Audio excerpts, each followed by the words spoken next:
Oke, assalamualaikum warahmatullahi wabarakatuh. Nama saya Torik Amarul Hamam dari Fisika B dengan NIM 20306141030. Di sini saya akan menerangkan tentang teori kinetik gas.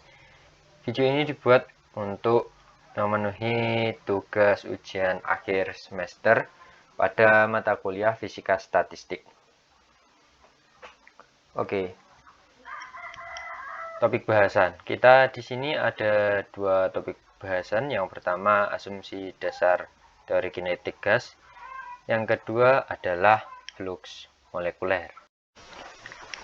Sebelum kita masuk ke materi, kita bahas dulu subjek termodinamika yang berkaitan dengan kesimpulan yang dapat ditarik dari hukum-hukum eksperimen tertentu. Dan dengan memanfaatkan kesimpulan ini, kita bisa menghubungkan sifat material seperti kapasitas panas, koefisien ekspansi, kompresibilitas, dan lain-lain. Nah, meskipun dengan prinsip termodinamika kita dapat memprediksi relasi beberapa zat seperti selisih harga Cp dan Cv, namun nilai absolut kapasitas panas tidak dapat diturunkan dari prinsip termodinamika murni. Jadi kita untuk mengatasi keterbatasan ini, kita melakukan hipotesa terhadap sifat zat. Nah, sifat zat secara garis besar diprediksi dengan teori molekuler melalui dua cara. Cara yang pertama adalah teori kinetik atau dinamik. Cara ini menggunakan hukum-hukum mekanika untuk individual molekul. Dari sini dapat diturunkan beberapa ekspresi seperti tekanan, energi dalam, dan lain-lain. Yang kedua, termodinamika statistik dengan mengabaikan detail pembahasan individual molekul, tetapi menggunakan probabilitas sejumlah besar molekul yang membentuk materi makro.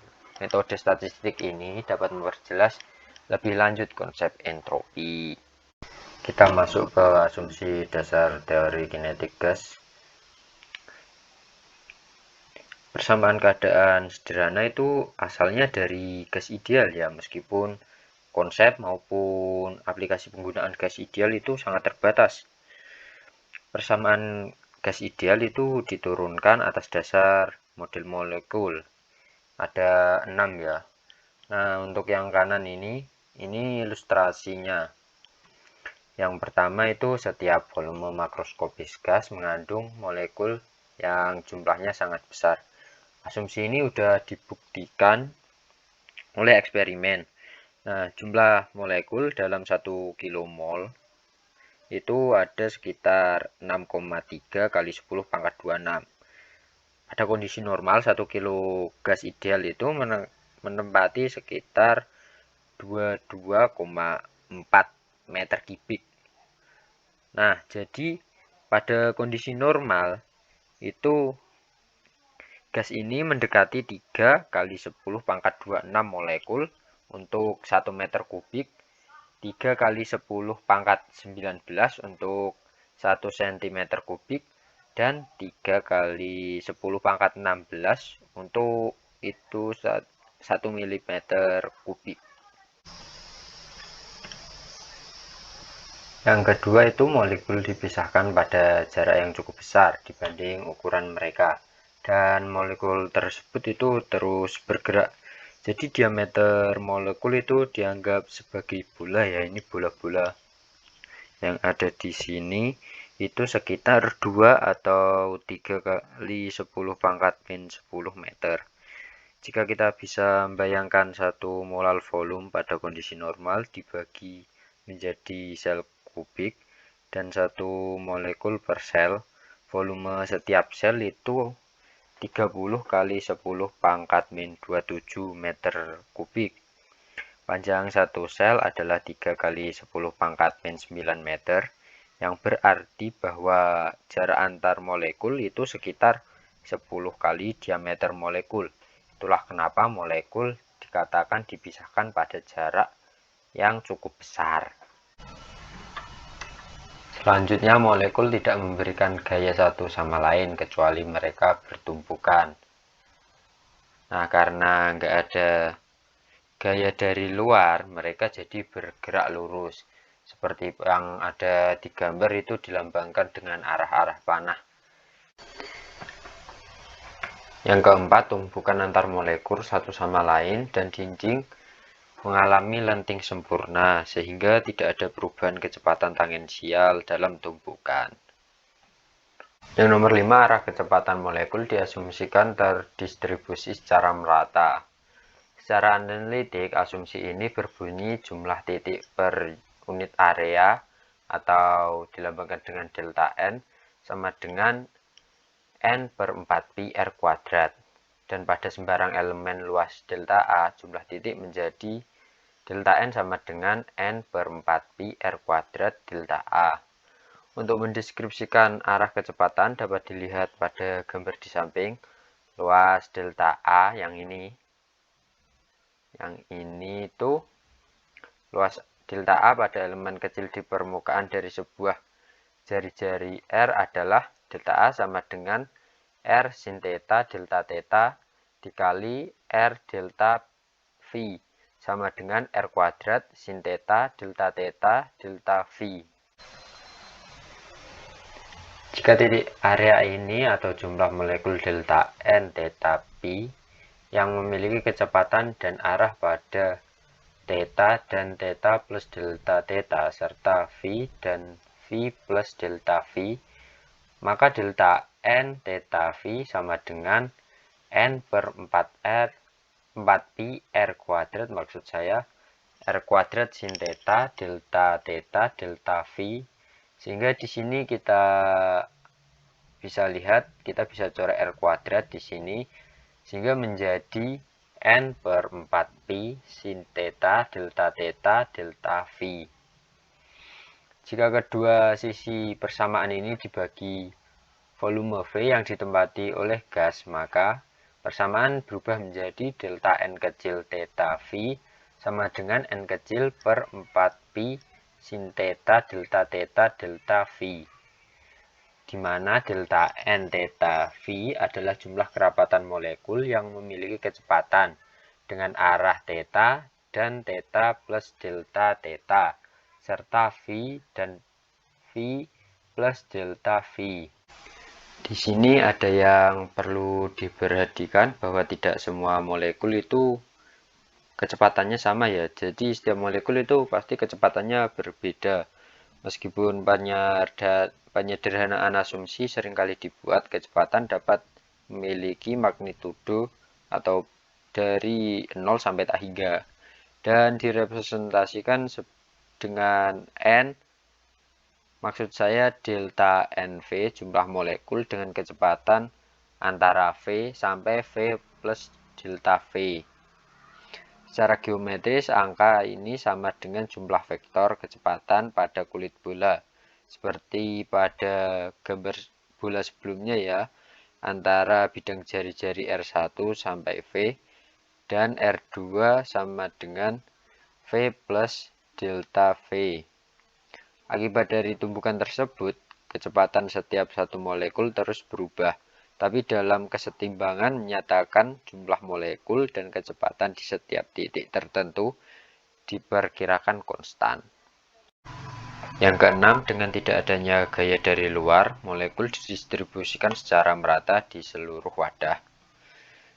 Bila ada molekul N pada suatu wadah dengan volume V, maka jumlah molekul per unit volume N kecil adalah N kecil sama dengan N per V.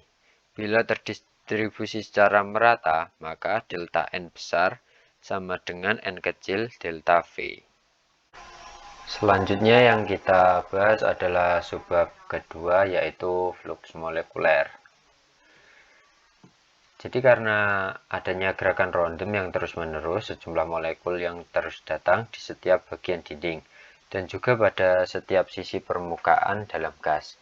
Delta N merepresentasikan jumlah total molekul yang sampai dari segala arah dan dengan semua kecepatan di salah satu unsur permukaan dari delta A dalam interval waktu delta T. Flux molekuler atau yang biasa kita lambangkan sebagai V di permukaan didefinisikan sebagai jumlah molekul yang sampai di permukaan persatuan luas dan persatuan waktu. Maka dari itu, flux molekuler dapat dirumuskan sebagai V sama dengan delta N per delta A delta T. Jika delta N kecil V merupakan kerapatan molekul yang memiliki kecepatan antara V dan V plus delta V, maka delta N kecil theta V V sama dengan 1/4 pi delta N V sin theta delta theta delta V. Untuk volume silindernya, delta V besar sama dengan delta A cos theta V kecil delta T. Jumlah molekul theta V V dalam silinder adalah delta N theta V V sama dengan 1/4 pi V delta N V sin theta cos theta delta theta delta V delta A delta T. Dan flux delta V besar theta V kecil V dari molekul theta V V menjadi delta V theta V V sama dengan delta N theta V V per delta A delta T sama dengan 1/4 pi V delta N V sin theta cos theta delta theta delta V. Flux delta V theta V disebabkan oleh molekul sampai pada sudut theta dengan kecepatan V, termasuk semua sudut V, dan dapat ditentukan dengan mengganti delta V dengan dV dan mengintegrasikan semua nilai V dari 0 sampai 2pi sehingga diperoleh delta V theta V sama dengan 1/2 V delta N V sin theta cos theta delta theta. Flux delta V theta V disebabkan oleh molekul sampai pada sudut theta, termasuk semua sudut V dan semua kecepatan V, ditentukan dengan menjumlahkan delta V theta V untuk semua V sehingga delta V theta sama dengan setengah sin theta cos theta delta theta sigma V delta NV. Flux delta V V dari molekul dengan kecepatan V termasuk semua theta dan V ditentukan dengan mengganti delta theta dengan d theta dan mengintegrasikan semua nilai theta dari 0 sampai setengah pi sehingga delta V V sama dengan 1/4 V delta NV. Total flux terdiri dari semua kecepatan dan semua sudut diperoleh dengan menjumlahkan delta flux V pada kecepatan V atau dengan mengganti delta theta dengan d theta pada persamaan flux delta V theta V dan mengintegrasikan delta theta dari 0 sampai pi/2 sehingga V sama dengan 1/4 sigma V delta NV.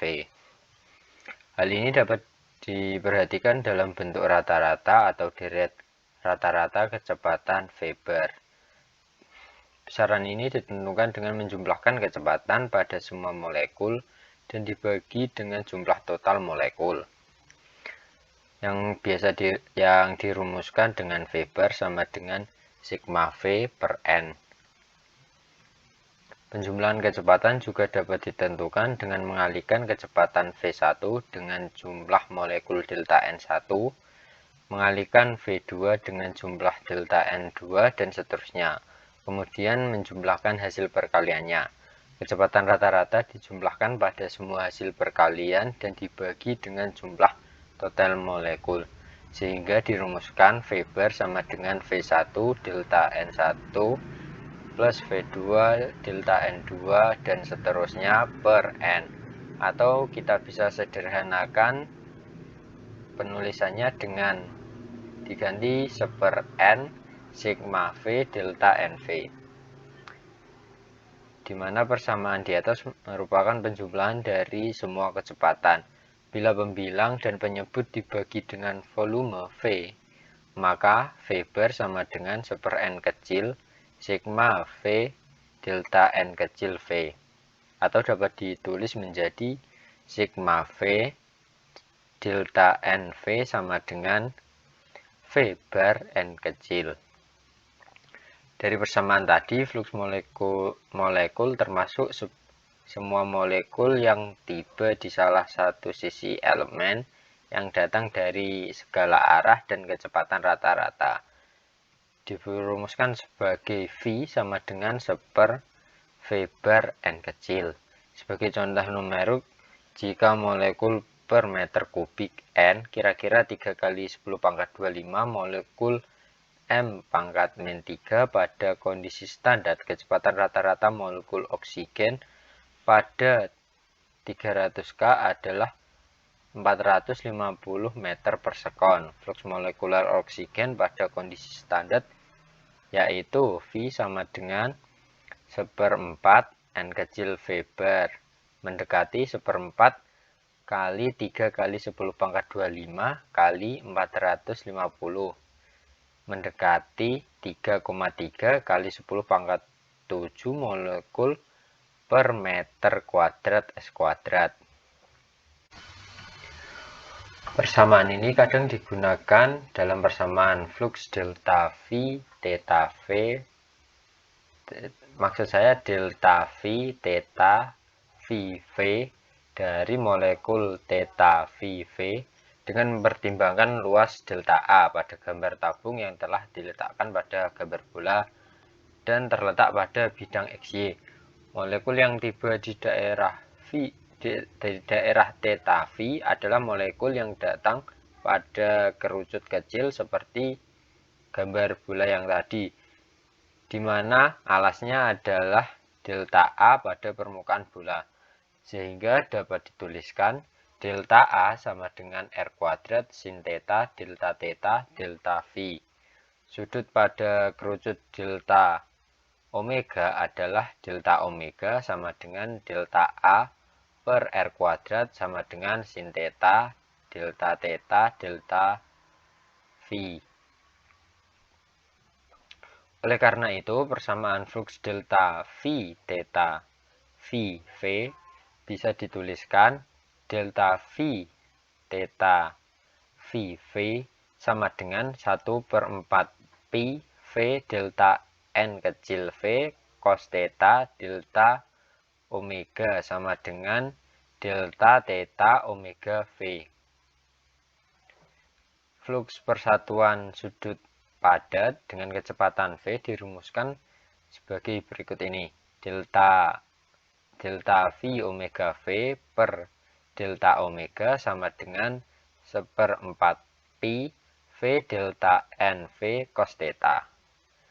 Flux total persatuan sudut padat termasuk semua kecepatan dirumuskan sebagai delta V omega per delta omega sama dengan 1/4 pi V bar N kecil cos theta.